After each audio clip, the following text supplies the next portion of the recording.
Welcome back, my friends. You hear it constantly. Our society is sleep deprived. We need to get more sleep. We get it. But what happens when sleep doesn't come so easily? You have a drink, you down some sleep aids. Therapist Justine Froelker, she's never been here before except 100 times, joins us this morning with some expert advice. Justine, how are you this morning? I'm good. How are you? This is a personal story for you because you've had sleep issues over the year, right? Yeah. So I write about it in the book. I actually took a sleep aid for about 11 years. So is that all? Yeah. That's but it. then things changed for you in a pretty dramatic way. Well, because after going through infertility, like I've shared it on the show before, everything changed in the body and everything. So nothing was working the same, and so I actually made the decision to try to go off meds and did a lot of work to go off sleep meds. And so I am a sleep advocate, and I mean, the first thing I help clients with is how are you sleeping? Probably 75% of my clients are not sleeping well, and if I can help you sleep better, a lot of other things fall into place. Well, and this is a fascinating topic, I think, because you say what works for your 2-year-old in a roundabout way is going to work for us, too. We have these elaborate bedtime routines we put the kids through to sort of shut them down, but we don't do that for us. No. Does it work for adults? I think it's actually more necessary for adults. Really? I think. We just have a lot more on our plate. Our brains are always going, and we have a lot more worries. And so why would we think that we don't need to do the work to wind down before we sleep? And so, and I write about in the book a little bit, and I have a new ebook coming out that I write a lot more, and then I did this HuffPost article about sleep because Ariana Huffington's a huge sleep advocate, and so. And she reposted it, by the way. She tweeted it. She may be watching the stream right now. Yeah, no, that's great. Good for you. But like that sleep routine of your parents when you were 2, bath time, story time, prayers or thankfuls or whatever, right before bed, same order every night. And you knew that you could count on it. So why aren't we doing that as adults? I think we need to be doing that as adults. And you're doing it, and it's one of the things that's helping you. So let's get really concrete. We've got a handful of tips. These are things you could try tonight.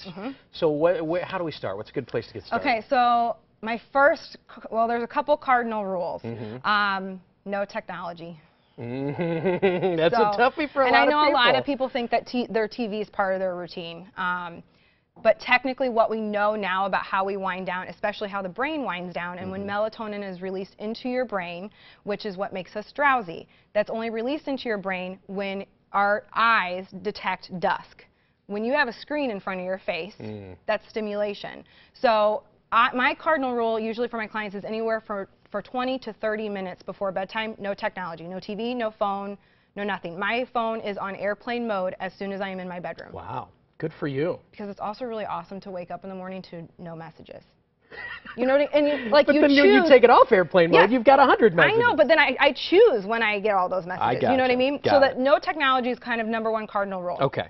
Then the other one is the same things in the same order every single night. So about 2 to 4 things, and I mean that counts my brushing my face or washing my face, brushing my teeth. I have to stretch, things like that.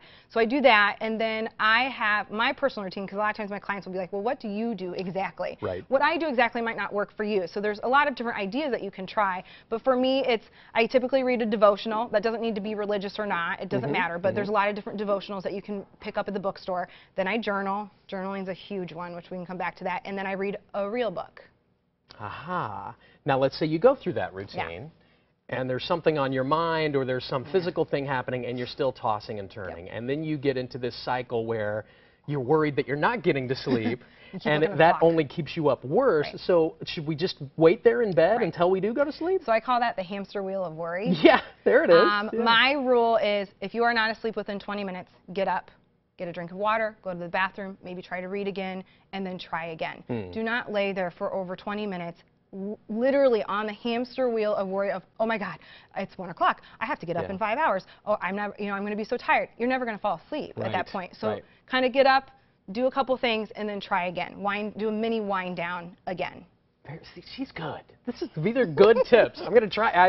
Although I'm getting pretty decent sleep these days, but I still want to try it. Justine, thank you very much. We've posted a link to Justine's blog on greatdaystlouis.com. You'll find this article and a lot of other great things, too. We would like to hear, in the meantime, about your bedtime routine. In today's Facebook question, brought to you by Montel Winery, we're asking, what helps you fall asleep? You have trouble getting to sleep sometimes, but maybe you found that magical remedy that works for you. Let us know on our Facebook page. I got to ask. Do you believe in the melatonin thing?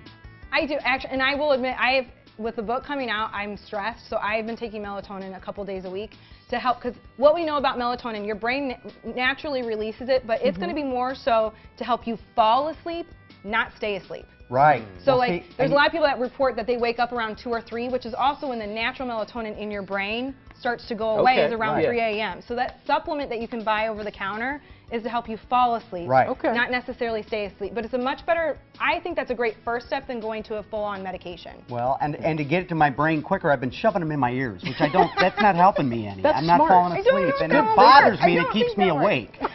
We were so good until that moment. Still to come.